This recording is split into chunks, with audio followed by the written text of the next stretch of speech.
Exploited అని చెప్పి miss England ఇచ్చిన మాట ఇది సన్ మ్యాగజైన్ లో. ఎవరు అధ్యక్ష దీనికి బాధ్యులు? ప్రభుత్వం. కేటీఆర్ గారు 10 ఇయర్స్ మినిస్టర్ గా చేసిండు కానీ ఆ మాటలు ప్రతిసారి సత్యదూరమైనటువంటి మాటలు పెట్టి అబద్ధాలను ఊరంతా ప్రచారం చేసుకోవాలనేదే వాళ్ళ కాన్సెప్ట్. ఇవాళ మేము మహిళలకు ఒక లక్ష్యంతో పనిచేస్తున్నాం. 1 కోటి మంది మహిళల్ని కోటీశ్వరులను చేయాలనుకున్నాం. అరే ఇప్పటి వరకు టౌన్లో రూరల్లో 57,000 కోట్ల రూపాయలు వాళ్లకు బ్యాంకుల ద్వారా స్త్రీనిధి ద్వారా ఇవ్వడం జరిగింది. మీ లెక్క మేము రెండోసారి అధికారానికి వచ్చినాక 1 రూపాయి కూడా మీరు మహిళలై వడ్డీ లేని రుణాలు ఇవ్వలేదు. పైగా 3,000 కోట్ల రూపాయలు వాళ్ళ మీద భారం పెట్టిపోయినరు. మేము ఈ 6 నెలలకు ఒకసారి 3 నెలలకు ఒకసారి వాళ్ళ ఇచ్చిన ఇప్పటి వరకు దాదాపుగా 1,121 కోటి రూపాయలు 1,121 కోట్ల రూపాయలు వాళ్ళ వడ్డీ డబ్బులను అంటే వాళ్ళ వడ్డీని పే చేయడం జరిగింది. మేము ఎగ్గొట్టలే అధ్యక్ష, చేస్తూ ఉన్నాం. ఎందుకు ఇంత లేడీస్ అంటే మీకు అంత వ్యతిరేకం? అరే ఒక లక్ష్యం పెట్టుకున్నాము, ఆ లక్ష్యాన్ని ఆ సంకల్పాన్ని రీచ్ కావాలనుకుంటున్నాము. మేము ఇవాళ మీరు మూతేసినటువంటి శిల్పారామం దగ్గర 106 షాప్స్ మహిళలకు వివిధ గ్రామాల నుంచి ఉత్పత్తి చేసినటువంటి వాళ్ళకు మార్కెట్ సౌకర్యం కల్పించినాం. మీరు ఫ్రీ బస్సు పెడితే కూడా దాని మీద అనేక రకాల సెటైర్లు, తప్పుడు ప్రచారాలు, తప్పుడు వీడియోలను చిత్రీకరించడం, ఇవన్నీ కూడా అది మీ వంతు. ఇది తప్పు, ఇది సరైంది కాదు. తరతరాల అణిచివేత నుంచి ఆత్మగౌరవంతో, అస్తిత్వంతో, ఆత్మవిశ్వాసంతో ముందుకొస్తున్నటువంటి ఆడవాళ్ళ వెంట సపోర్టుగా ఉండండి, సహకరించండి. అది నిర్ణయాధికారంలో కావచ్చు, కుటుంబ అధికారంలో కావచ్చు, రాజకీయ అధికారంలో కావచ్చు. నేను చెప్తాను అధ్యక్ష, ఒక ఉదాహరణ. మొన్న మా దగ్గర మేడారం అయింది. మేము వాళ్ళకు 6 కోట్ల రూపాయలతోటి 565 మందికి షాప్స్ పెట్టించినాం. మొత్తం వాళ్ళు with in few days, just 10 days నుంచి 15 డేస్లో 3,33 లక్షల రూపాయలు అదనంగా వాళ్ళు సంపాదించుకోవడం జరిగింది. టోటల్ వాళ్ళ ఇన్కమ్ ఎంత అంటే మేము 6 కోట్లు పెడితే 9,33 లక్షల రూపాయలు వాళ్ళకి ఇన్కమ్ వచ్చింది అధ్యక్ష.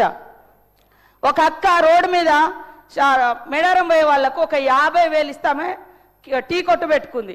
ఆమె రోజుకు 5,000 సంపాదిస్తుంది.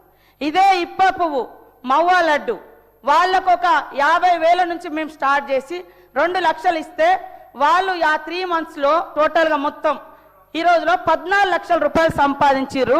ఫ్యూ డేస్లో 1 వీక్ 15 డేస్లో 5 లక్షల రూపాయలు సంపాదించారు అధ్యక్ష.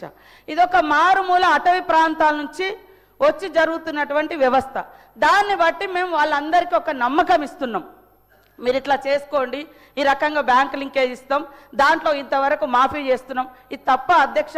ప్రతిసారి ఎగతాళి మాటలు, బస్సు పెడితే ఎగతాళి, వడ్డీ అంటే వడ్డీ లేని రుణాలంటే ఎగబోతా. మీరేం చేశారు మరి 10 ఏళ్ళు? ఇవాళ మీరు ఇన్ని మాటలు మాట్లాడుతున్నారు. కేటీఆర్ గారు మీరు మాట్లాడి అన్ని ఒక్కసారి మిమ్మల్ని మీరు ఆత్మ పరిశీలన చేసుకోండి. మీరు 10 ఏళ్లలో ఎన్ని ఇళ్ళు ఇచ్చారు? ధనిక రాష్ట్రం అని గొప్ప చెప్పారు కదా, మరి ఎందుకు పేదోళ్ళకి ఇల్లులు ఇవ్వలేదు? మరి ఎందుకు అందరికి ఉద్యోగాలు ఇవ్వలేదు? ఎందుకు దళితులకు భూములు పంచలేదు? మరి ఎందుకు మీరు అదే 2019 బడ్జెట్లో 100 కోట్లు నిరుద్యోగ భృతి అని 100 కోట్ల రూపాయలు బడ్జెట్లో కూడా యాడ్ చేశారు? మరి ఎందుకు ఇవ్వలేదు? ఎందుకు ఇవ్వలేదు అంటున్నా. చెప్పడానికి బాగానే ఉంది, మరి ఎందుకు చేయలేదు? ఇవాళ మీరు చేయలేదు. మీరు చెప్పండి, ఆడవాళ్ళ అభయహస్తం డబ్బులను కూడా మీరు వాడుకున్నారు, ఎందుకు ఇవ్వలేదు? అప్పుడు వైఎస్ఆర్ గారి హయాంలో వాళ్ళు జమ చేసుకున్నారు, ఇవ్వలేదు. ఇప్పుడు మేము ఒక్కొక్కటి నెరవేర్చుకుంటూ వస్తున్నాం. మీరు ఏమంటారు? గ్యారంటీ ఒక్కటే అమలు చేయలే. అరే రైతు రుణమాఫీ మీరు ఎట్టే టైంలో రైతు రుణమాఫీ అన్నారు, 10 ఏళ్లలో కూడా కంప్లీట్ చేయలేకపోయారు. అవే కదా అట్లా మిగిలి ఉన్నాయి. ఇవాళ 0 బిల్ ఇస్తలేమా? 200 యూనిట్ల కరెంట్ ఇస్తలేమా? 4.5 లక్షల ఇల్లులు 4.5 లక్షల ఇల్లులు కూడా మాది గ్యారంటీలోనే కదా. ఏదైతే 6 గ్యారంటీలలో 4.5 లక్షల ఇల్లులు కూడా ఉంది, 5 లక్షల ఇల్లు. మరి మీరు ఎన్ని ఇల్లు ఇచ్చారు 10 ఏళ్ళగా చెప్పండి? ఇవాళ మీరు ఇవ్వకుండా మీరు ఎంతసేపు బదనం. ఇది బంద్ చేయండి. ముఖ్యంగా ఆడళ్ళ పట్ల, అది మీ కుటుంబ సభ్యులైనా బయట మాలాంటి అక్క చెల్లెలైనా ఎదగనివ్వండి అని మేము మాట్లాడు. ఆడళ్ళ మీద నిష్ఠూరాలు ఎందుకు? ఆడళ్ళ బస్సుల మీద నిష్ఠూరాలు ఎందుకు? ఆడళ్ళ వడ్డీ లేని రుణాల మీద నిష్ఠూరాలు ఎందుకు? కాబట్టి ఈరోజు మీరు చేసినటువంటి అప్పుల కుప్ప మూలంగానే ఈరోజు ఈ ప్రభుత్వం అనుకున్న నిర్ణయాలను ఇంకా కంప్లీట్ చేయలేకపోయినాం. మీరు అంతా ధనిక రాష్ట్రం అన్నప్పుడు మీరు ఇచ్చిన హామీలన్నీ ఎందుకు అమలు చేయలేకపోయారో గదానికి ముందు చెప్పండి.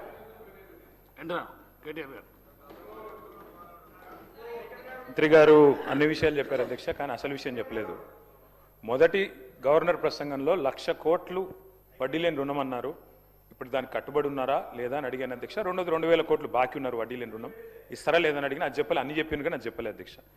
అధ్యక్ష ఇంకొక మాట అధ్యక్ష, వారు అధ్యక్ష నేను అడుగుతా ఉన్నా అధ్యక్ష, మిస్ ఇంగ్లాండ్ మిస్ వరల్డ్ పోటీలు జరిగినాయి అధ్యక్ష హైదరాబాద్లో.